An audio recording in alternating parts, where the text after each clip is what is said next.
மக்கள் மொத்த பேர் ரொம்ப பக்கம் இருக்கு. நமக்காக அவர் திருநெல்வேலியிலேருந்து வந்திருக்கிறாரு திரு ரவி அவர்கள். உட்காருங்க உட்காருங்க. விஜயமங்கலத்தில் பேட்டி கொடுத்ததுக்கப்புறம் தான் அந்த குழந்தை இறந்ததை பற்றி விசாரணை ஆகும்.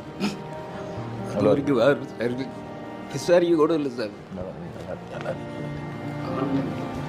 நல்லா இருக்கு. வேணாம் கொஸ்டின் இப்போ பேச விடாது.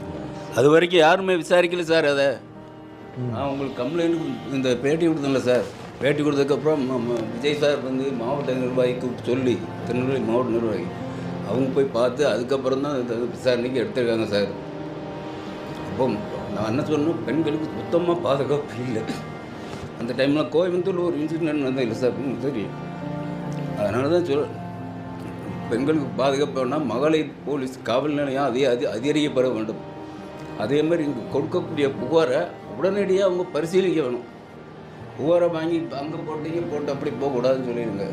அதுக்கு வந்து விஜய் சார் ஆட்சிக்கு வந்தால் கண்டிப்பாக செய்வார், அந்த நம்பிக்கை இருக்குது. நாங்கள் கண்டிப்பாக ஜெயிக்க வைக்கிறோம். கண்டிப்பாக எங்கள் ஊரில் இருக்க போட்டு மொத்தம் விஜய் சாருக்கு போட வைக்கிறோம். நமக்கு கேரண்டி சார். கண்டிப்பாக.